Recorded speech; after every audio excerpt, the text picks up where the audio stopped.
Hello, and welcome to 10 Very Big Books, a Malazan read-through podcast. My name is Peter Bond. I've read every book in the main series. However, my two co-hosts have not. With me today is my friend and closest confidant, India Jones. Hello there.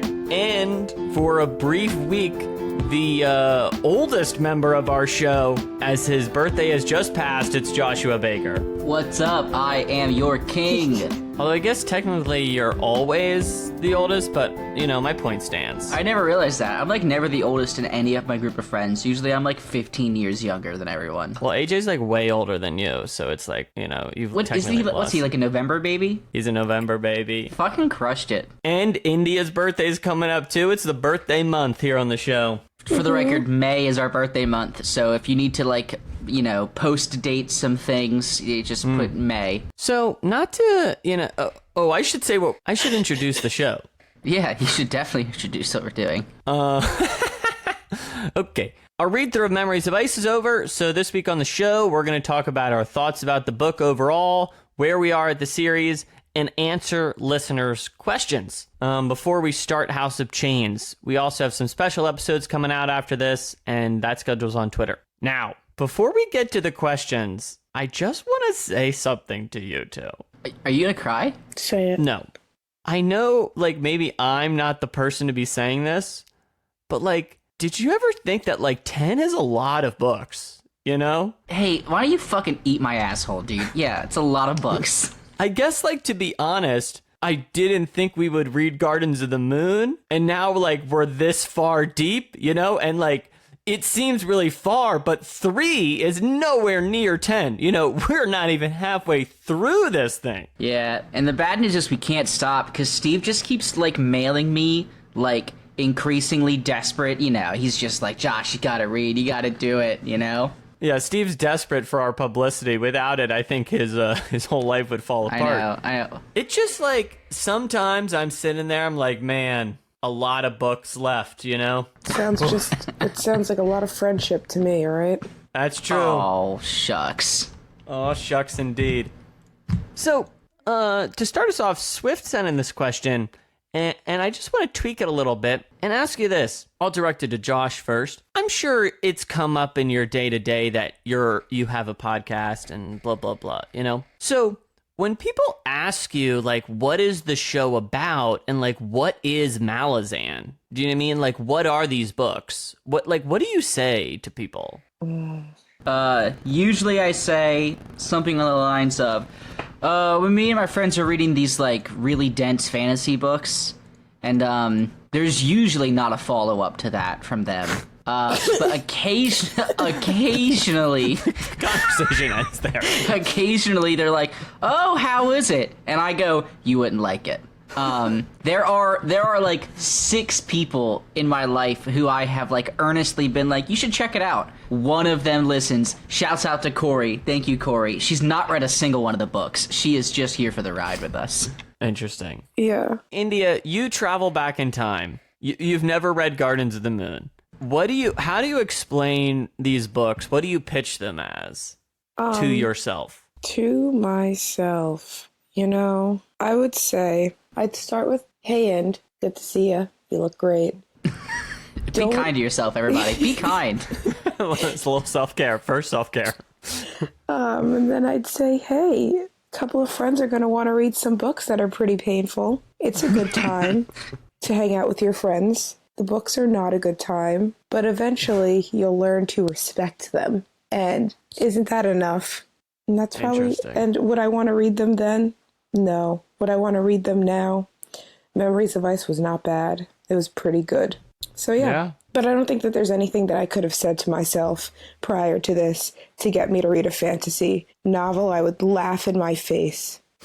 Yeah, I think it's tough. I like the question from Swift. I've always, pitching the series is always a weird idea to me. You know, I feel like it's better if someone wants to come to it and they're interested in it, you know? But I don't know. You pitched it to me, Peter, and here I am. Yeah, well, that's kind of a different ball of yarn now, ain't it? Yeah. Oh, I do want to say I was wrong. I have successfully pitched the show twice. Once to Sakori. The second time I pitched it to this guy, and he was blackout drunk, and he was the most interested a human being has ever been in a conversation about a podcast that you're doing. But there is zero chance that he remembered the next day what we do or what this is called. So shouts out. His name was also Josh, which is fun. So shout out to Josh if you're listening. Shout out to Josh. I really want to get to some of your more overall thoughts, but maybe we should hit through a few more of these questions. Ooh, before we move on, I do want to say, India, when you first were pitched this, you didn't even get to say with your friends. It was with your friend Peter and this guy Josh. Yeah, my friend Peter and Peter's friend Josh. Yep. Hey, I think you guys had met passingly once, you know? We met one time in our apartment. Yeah. That counts. Josh was sitting on his bed, and I was like, hello, I'm India. And he was like, hi, I'm Josh. And that was the extent of it that I recall. And a friendship was born. Yes. Anyway, and do you want to read this next question? The next question is from One More Meme, I Need You. Interesting name. Did you feel there was a character who your opinions on had changed over the course of the book? Talk about a broad question. Talk about every character in the book. Well, what do you mean by that, Inge? Well, I just feel like he purposely makes characters for you to change your opinion of them over time. Like he being Steve being Steven Erickson. It's like real life, you know? We're always changing. I feel like it's almost, I mean, the characters are definitely changing. I also feel like it's like your perspective as the reader is also changing. And a lot of the time that includes not only learning to like empathize with characters more, but like a lot of times you end up in their point of view and you kind of get to actually have that firsthand perspective more. Josh, what do you think about characters who you kind of had a different opinion of from the start and end? We talking just this book or like overall? Let's stay on Memories of Ice for now. Well, I mean, I'll say at the beginning of this book, we were introduced to Picker and Blend, and I truly thought they weren't important. I really thought I would not care about them at all. And I really didn't expect Picker to fucking be like our key POV in the towards the end of the Malazan story in this one. But I think overall, I'm gonna say it was Trots. Trots was the big one, because I can't, like, we've met Trots. Like, Trots was with us for all of Gardens of the Moon, and I couldn't tell you what he was, or what he looked like, or if he had a personality. And he came into this one, like, I don't know, I really liked him by the end of this. I mean, it's hard not to like someone that, like, one-on-one battles a savant child, cuts his fucking guts open, and then leads his army of tribesmen into war, you know? How do you not like that? I didn't even know he was in Gardens of the Moon. Well, he's there, but he's definitely in the background. He's not a major character in that. It's like the four major characters, and then you have Mallet, Hedge, Trots, and Fiddler, because you don't know Fiddler's important yet. No, Fiddler's unimportant. And it's very funny reading that book with you, and you guys, I don't know. I mean, I knew, give a shit about him, and then you're like, oh, I see. Yeah. I think a character who my opinion about really changes throughout Memories of Ice. I'm really thinking, let me give a big is, and then I'll have an answer. Is... Oh, do you want a drum roll?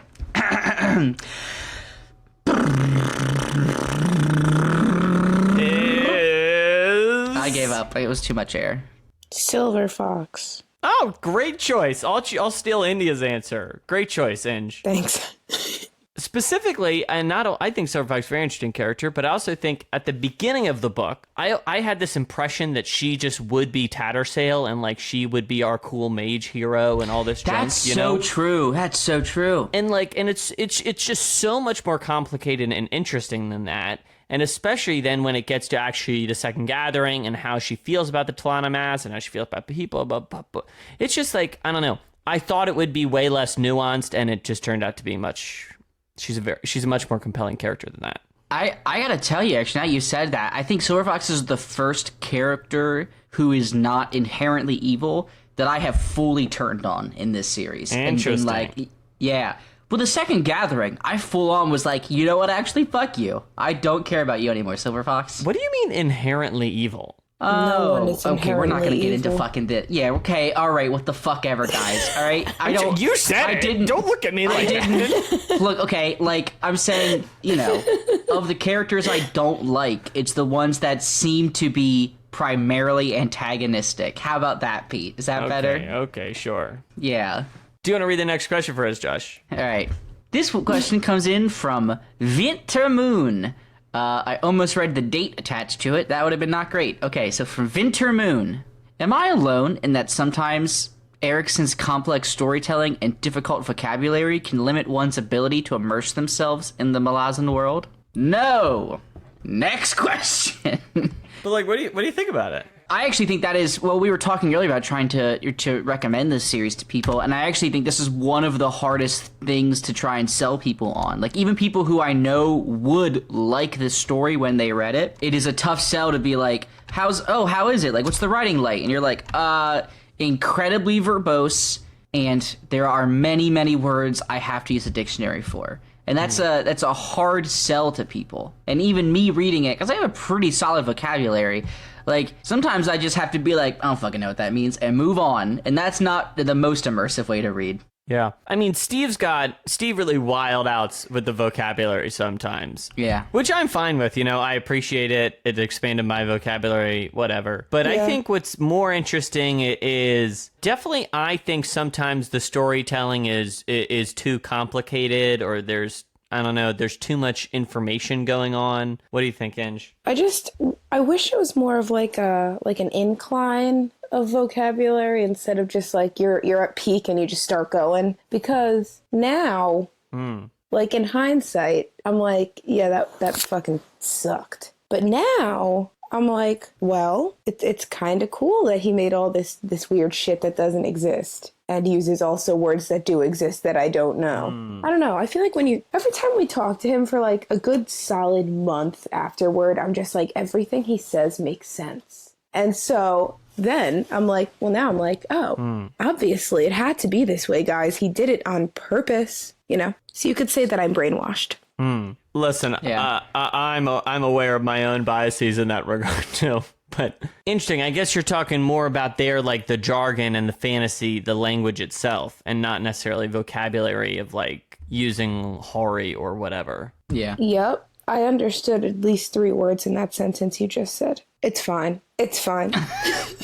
Josh, I think to build on what you're saying, I think it's something, and it's kind of interesting, it's part of the dynamic of this show, I think, is that the series is also about fantasy and epic fantasy itself. I was about to talk about, or I was about to somewhat leap into Same. that. Yeah, and inherently, since it's kind of this postmodern work, right? It's like in dialogue with fiction, and specifically this type of fiction. Yeah. So I was going to say, because I was looking at the question again, and I was like, I think about complex storytelling. And I was from the perspective of someone that's read a lot of fantasy, I actually don't find the narrative structure so far of anything, or the way he approaches, confusing. What's confusing is just keeping track of the amount of stuff going on, but never for me the way that he's like presenting it. But I do think that like, if you are not inherently familiar with a lot of how, like if you've never read a multi-POV work before, then yes, this shit's gonna like, it's gonna present some challenges. yeah, Indie in the deep end, Yeah. Gossip Girl was written in multiple perspectives. Josh, I agree that individual storylines are pretty clearly told, and I don't think that's what's confusing. There can be a sheer, like, width and abundance that I think can be confusing. Mm-hmm. But I think it's more comes to, like, the kind of expectation of finding those subversive parts of it that are more complicated in a type of narrative form, and a structural one as well. Uh-huh. This next question comes in from March Aus. Erikson is magnificent with his duos and friendships. Out of the 3 books you've read, who is your favorite pair of individuals? Be it Tak and Tool, Ikariam and Mappo, or any of the others? Okay, I'll go. I'll give you some time.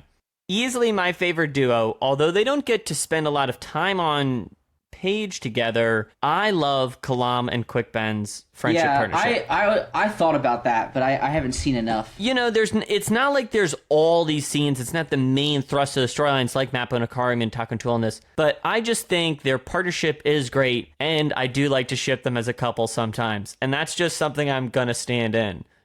So I'm going to go with them because I love how, even though when they're on their own storyline, I feel like you can feel the presence of the other one and know that, I don't know, they just have that history together. Yeah, fair. Similarly, another pairing that we don't get to see all of the bro moments, but we know they have happened. I'm gonna go with Animander Rake and Kaladin Brood. Fuck, that's what Yeah. I was gonna go with. It's tough because well, you know, a lot of the duos are rent, asunder by one of them dying or things like that. But so this is one that I'm, they're both still alive, which is nice. I don't know. I like that they're two all-powerful beings. One controls an entire race of people who are all incredible spellcasters and just, could destroy things. And he's also a dragon. And the other one holds a hammer that can literally destroy their world. But, that doesn't matter when they're hanging out. They're just boys being boys, Dudes being dudes hanging out. I feel like that matters a lot when they hang out. I like, I just had the best time with Haborik and Felison. Wouldn't call them a duo, but Interesting. Yeah. I just feel like, how are they not? How are they any less a duo than anyone you just said? I know what you mean. Honestly, they're not yeah. like having these big bromance like friendship things like some of the other characters, but they're definitely primary like scene partners and traveling companions. Like they're bouncing off each other pushes a lot of their character growth. That's what all I'm saying is I've only heard about Kalam and Quickben's rendezvous. I've only heard of them protecting each other. I mean, I've seen it with my own eyes here. True. Let me take this time and quick slip into a corrections section. So in our last episode, we talked about how in the epilogue, it was the crippled god who was coughing and like giving Perrin a trinket, or he took a coin from Perrin, I think. But a lot of people wrote in, and it was actually the beggar that the crippled god killed early on in the beginning of the book, the kind of merchant man who sold him the figurines. He has a name, and I want to say it's something like Mungo, maybe. Mungo Jerry and Rumpelteazer, my two favorite characters from the Malazan universe. Yeah.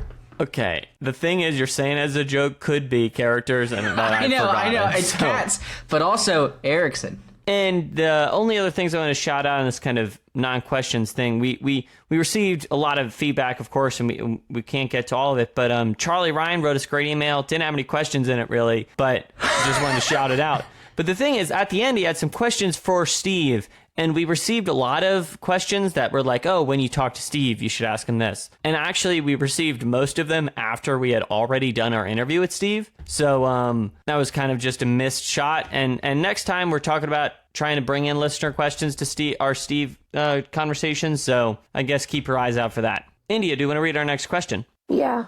This one is from Captain Britain. What do you think about the theme of redemption in this book? Ickovian believes that all people deserve to be relieved of suffering, but this is contrasted by Animander Rake's philosophy. He has no mercy for those who cause suffering, such as the women of the Dead Seed. What do you think, Inge? Oh gosh, I'm not really here for the grander themes of these books, but yeah, I guess the redemption thing, since Josh and Peter talked about it, makes it pretty hard to ignore, which honestly I really don't think I would have picked up on, which is like kind of sad. But redemption, what do I think? Ickovian. Yeah, I don't know. I mean, I don't really care. It was like whatever to me. I hate that I don't have a more like robust answer that I'm sure Josh and Peter can give. It was like, I just was like, whatever about it.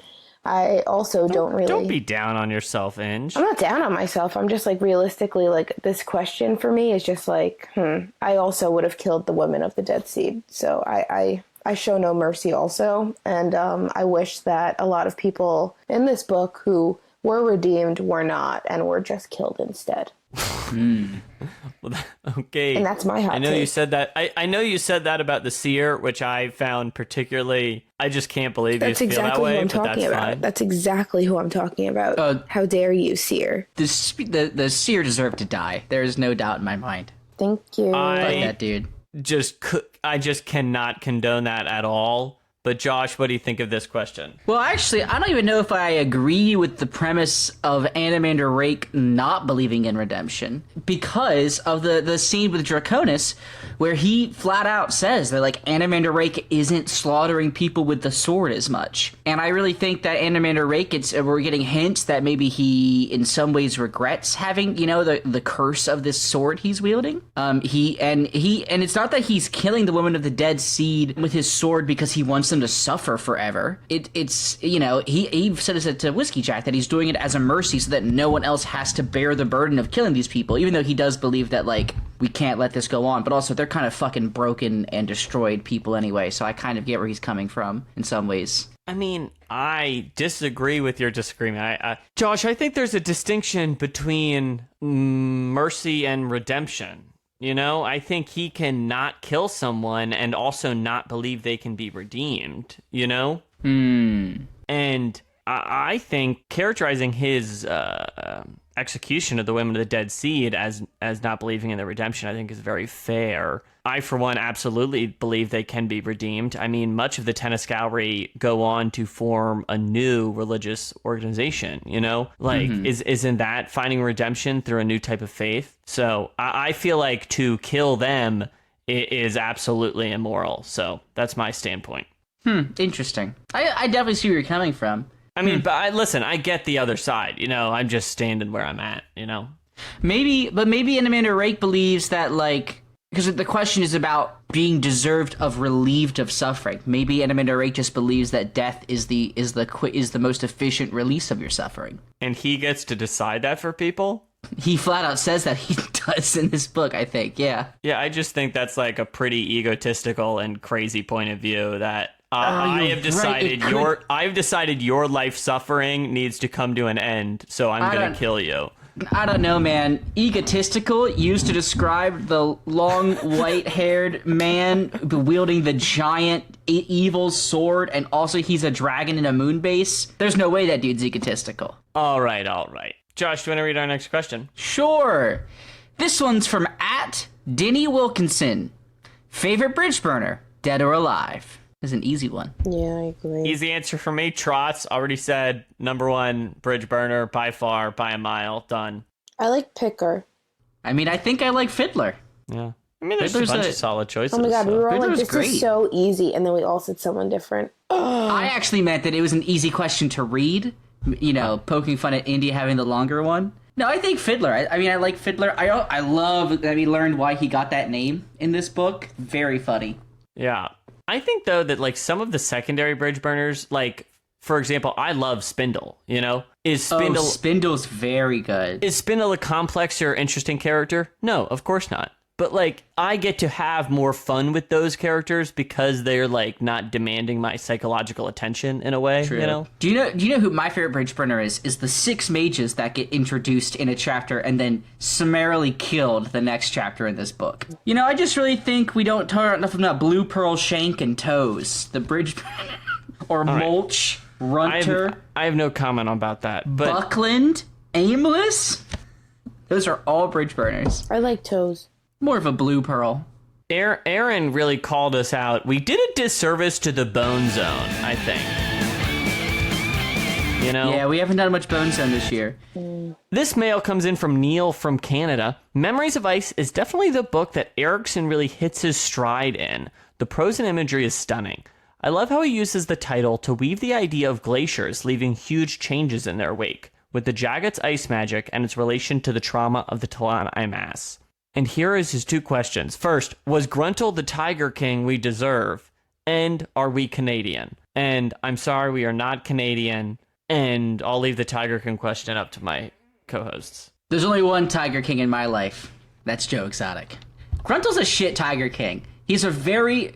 I don't support Joe Exotic. He's a piece of shit.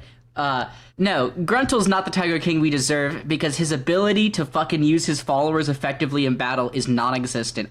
Yes, becoming a cool spirit tiger is awesome. Everyone died because of it. Inch, what do you think? Honestly, I didn't deserve a tiger person, so... Wow, they went the opposite direction. Again, not a part of the story that necessarily interested me that he... Yeah, no. But I guess he was fine. I mean, he was like, That blows my mind. I loved all of the tiger shit, even if it was ineffective. I thought it was the coolest. I don't know. Yeah, I didn't.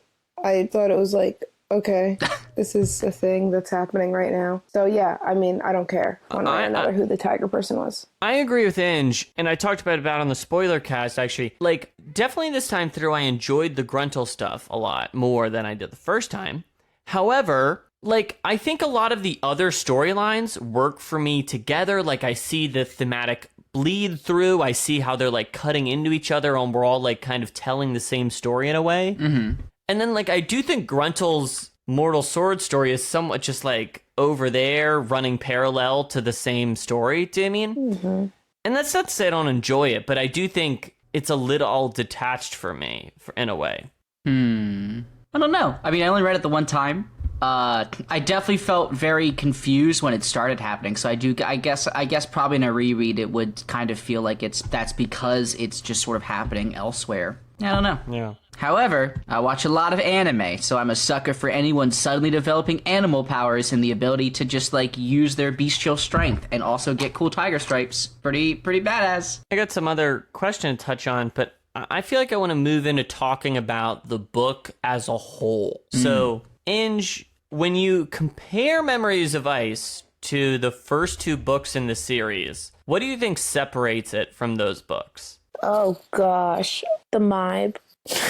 No, I think the first two books were horrible, and I think that's just because I think there was less of a connection to the characters, and I don't know, I just didn't like it. This one had like a lot more like, oh, well, obviously my romance that I wanted from the beginning with Corlat and Whiskey Jack, R.I.P. I think that it was just like a lot more talking rather than, I don't know, because I feel like in the last book there was just like a lot of fighting, and I was like, okay, I'm over this and I can't take it. And then in the first book, honestly, I couldn't even tell you. I barely remember even reading that. I think that I just was so over it from the beginning that I blocked it out. But this book, I think the characters were just more enjoyable. You understood them a little better. It was exciting to find out more about the characters that you already knew but didn't know much about.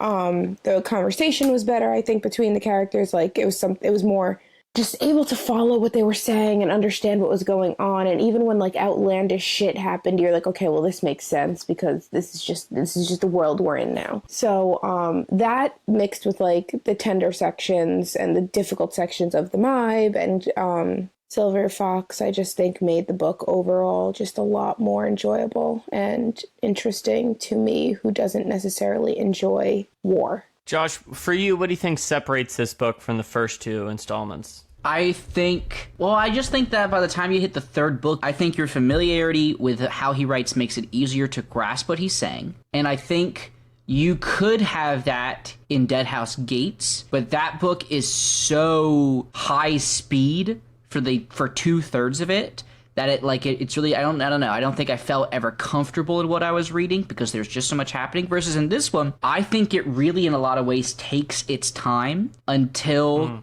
the 2 chapters of Kapistan, and then it takes its time again until the final, book 4 of it. And I think in that way, it's much more, it's paced in a way that like really made it easier for me to enjoy what I was reading, I think. Yeah. Like in retrospect, the fucking Barghast thing is just a blip, right? Totally. It's a total side story. But in the moment, because there's been like very little action until then, it feels so pivotal and important, and it's crazy to think that like you get to the end and that whole tribal scene is like barely memorable. Mm-hmm. I think you're correct on talking about your familiarity with the prose, and I think it's part of why Memories of Ice hits so hard for a lot of readers, me included. It just be hitting different, man. Well, what I mean is, it starts and you're on Genabakis and in Darujhistan, and like I frankly had no clue what was going on, and you're like getting used to the setting and his prose and all this stuff. And then book 2, you're like also uprooted again, but you definitely know more about the world, and it's like a different type of story. And then you come back to Genabakis. It's like you do know how the world works. It's all these characters you know. And then plus, compared to other books in the series, which are structured differently or have subversive or weird elements to it. Memories of Ice, is telling, like, there is like an evil empire and like there's a big army that we all go fight, and like it's somewhat draped around a traditional narrative form, Yeah. I talked about this for much longer on the spoiler cast, so check that out one day. Anyway, Inge, let me ask you this then. We're gonna have to come up with the name of the section, and I think it's actually pretty low-hanging fruit right now, considering we've only read 3 books. But Oh God, not the predictions. Please, no. no, we'll do predictions later. But what I'm saying, if you had to sort the 3, if you had to rank them, what are you going with, Inge? Oh, just a reverse order. Memories of Ice, Dead House Gates, and then Gardens of the Moon. Josh? It's 3, 2, 1, obviously. Interesting. Yeah, I agree. Yeah. But isn't it true that I hear that Memories of Ice is everyone's like real favorite? So it's just we're just never gonna have this again. We peak early. I think it's definitely it's a fan favorite for sure. But it might be a fan favorite for the reasons we're having India, where it's like the True. first, like, fuck, I get it. And, there might be ones that are just as good, but it doesn't have that, it's not the same as your It just first. hits differently. It just hit different. yeah. I think I've had the most fun rereading Gardens of the Moon. I think this is a better book than that, but it was more interesting for me to reread Gardens of the Moon than it was for me to reread this book. I can see that. Yeah. So before we do some predictions to go out on, Josh, final question, 1,000 feet tall, total thoughts, Memories of Ice. Just like blanket thoughts on the book. Blanket, this is your, whatever review, so. I think books 1 through 3 of Memories of Ice are quite good. I think the Siege of Kapustan would be the absolute climax of most books. And it is crazy that it's like, we're only like halfway through this book when it happens. Yeah. You know what I mean? I mean, just, from the beginning to the end of book 3 is a whole book. You have the whole characters going on the arc to go get the Barcast to come. You have the Grey Swords preparing the city for defense. In a traditional book, the whole fucking city wouldn't be defeated and eaten by Tenascowry. But, that's an entire fantasy book. And the fact that after all of that, there is book 4 of Memories of Ice, which I would call the greatest 4 chapters I've ever read in my life. The fact that those 4 chapters hit at the end of what is essentially an already done book is just ludicrous. Specifically, the final chapter of this book is the best chapter of a book I have read ever. It is its own short story. It's craziness. Pretty high praise. I have gone on the record with several people and said that Memories of Ice is the best book I've ever read. Wow. I loved it. Inge, what do you think? I would say Memories of Ice has something for everyone because, okay, this is not a book that I would ever be interested in. This is not a book that I would have ever picked up and said, this is something that I want to read. Sure. However, it was just really enjoyable from start to finish. I think because I don't know much about books, I read short books every now and again that are not very difficult. It's more so to I don't even know, because when Steve writes a book, it's kind of like a Where's Waldo, but when I read other books, it's just oh, this is happening in this book, and it's not crazy or anything. It's just something that I'm enjoying reading. Whereas when I read something that he writes, it's I have to use my brain now. I have to figure out what that meant and what it's going to mean in 6 books from now, and why this happened and why is it relevant and why is this here. And I just think, it's a bit more of a brain exercise. So with that said, I like that he kind of makes each one of his books sort of like a short story where you do have to focus and pay attention to everything. I think that's super, super cool. And in this book, it just worked super well because, it's just like Josh said, pretty much it tells you multiple stories in one book, and it's insane the whole time. And you're on the edge of your seat the whole time.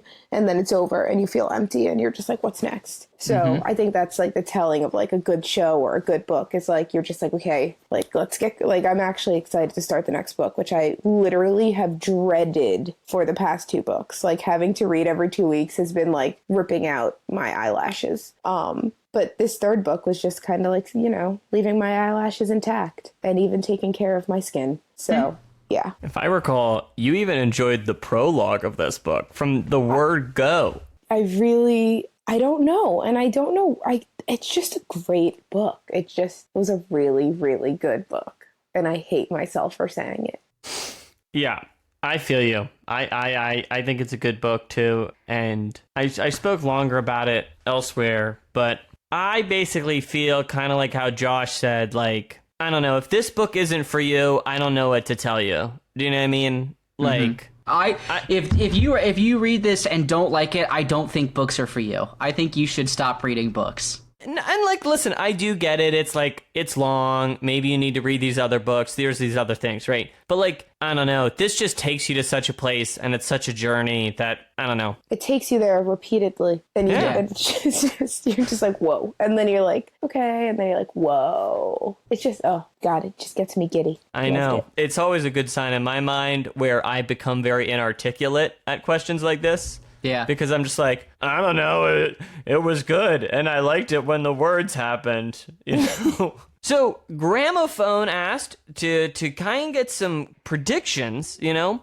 And I want to hear a few House of Chains thoughts, but more importantly, we're now like 3 books in, you know? We got 7 others. So what do we think where is the series going? India Jones, tell me. I was just going to hang on Josh's answer for this one.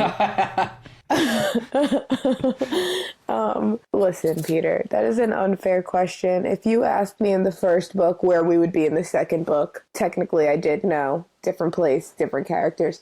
But there's just, like, I don't even know where we go. So it has to be obviously about the crippled frickin' god because, you know, they've really just been setting him up to be pretty fucked. And so I just assume that, I don't know, like, where's he going? I don't know. But I guess he's bad. And I don't know. Josh, do you know? Okay, I'm gonna go a different direction for my prediction for the series. I feel like it is too on the nose of Erickson to have introduced the central villain in this book and have the next 7 books involve this central villain. I don't know. For all I fucking know, the crippled god isn't important, and the crippled god, the titular crippled god of book 10 is actually fucking someone else and not the chained god. So, you know, that's my prediction. Who fucking knows? Erickson always is on 8 different levels, so. So, interesting series-long ideas, but Josh, what do you think we're going to encounter going into Book 4 as we return to 7 cities where Adjunct Tavor has brought her army to crush the whirlwind brought about by Felison? Lover. I hope, I mean, I don't even have to say hope, it's Erickson, he's gonna deliver, but like, I guess what I'd want to see is a very nuanced conflict where neither side is in the right, you know? Like, I'm excited to see, I'm hoping that we get to see this conflict from the Malazan side and from the Whirlwind side and see, like, I don't know, I just like their clashing ideologies and I like to see that. Who's the dude that put all those people on crosses? Oh, Corblo Dom? I hope he gets, like, just fucking brutalized. Fuck that dude. No, so much. No redemption for him? No redemption for that dude. Can't be redeemed? No, fuck that dude. I'm sorry. He crucified like 10,000 people. I think we're good. India, what do you think we are going to encounter in 7 cities? Well, my friend Steve told me that it's going to be from one perspective for how long? The beginning of the book. From knowing that alone, I feel like we're going to be fed a lot of misinformation, and then once it switches, we're going to be like, what the fuck? And it's just going to be like a huge mind fuck that we were never expecting because it's from one perspective. And we're going to hear a lot of lies, and then it's just going to come out, and we're going to be like, oh my God, this changes everything. Interesting. Also, hey Discord, remember, maybe we don't non-spoiler tag who the POV character is for the next book, because I saw it 80,000 times. Oh, I don't know. I still don't know. I do because I'm in literally I have blocked myself from all the spoiler ones, and then in one of the tabs there was a huge spoiler convo. Eventually, Peter or AJ stepped in and was like, "Hey, wrong channel." Well, oh my God, that's so funny. Wait, so can I know since you guys know? No. Well, I don't think it's a name that means anything to Josh, so... I feel like we met that person in Dead House Gates, unless I'm crazy. Well, I don't think so, and I am ending the show. Okay. Wow. Some strong words. So, with that said, everybody, I'm sorry if we didn't get some of your emails or questions. We were trying to keep it a bit short. We have some special episodes coming out, as you said, and next time we talk, we'll all be reading House of Chains. So, Yay! Whoa! we look forward to that, and we'll talk to you then. Bye. Bye.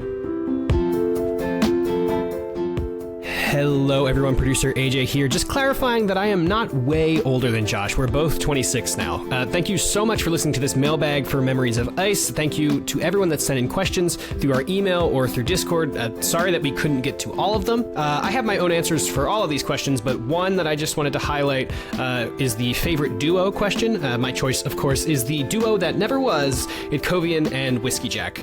The pair literally share a single scene where they interact with each other in the beginning of book 4 of this novel, and it made me want a spin-off novella instantly. These two veteran soldiers that know all the sorrow and pain that comes along with endless war and battles, just bonding over a shared respect for each other. I have a quick quote. The two are talking after Cole and Murillo, I think, leave after playing a joke on Itkovian. Whiskey Jack starts. Apologies, Itkovian. No need, sir. There's welcome relief to such irreverence. In fact, it pleases me that they would display such comfort. Well, they're only like that with people they can respect, though it's often taken as the opposite, which can lead to all sorts of trouble. So I would imagine.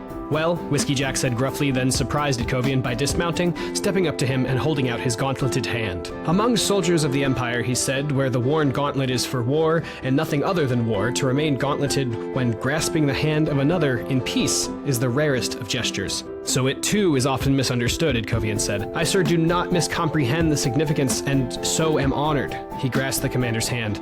You accord me far too much. I do not, Itkovian. I only wish you were traveling with us so that I could come to know you better. Yet we will meet in Marek, sir. Whiskey Jack nodded. Until then, Itkovian. Whiskey Jack rides away, and the final line of this section. Itkovian watched the man ride away down the strand, his horse's hooves kicking up green clumps of sand. He had a sudden, inexplicable conviction that they would never see each other again. After a moment, he shook his head to dispel the dread thought. And that's it. Two of my favorite characters interacting, and then they never see each other again, and they both die. Anyway, that's that.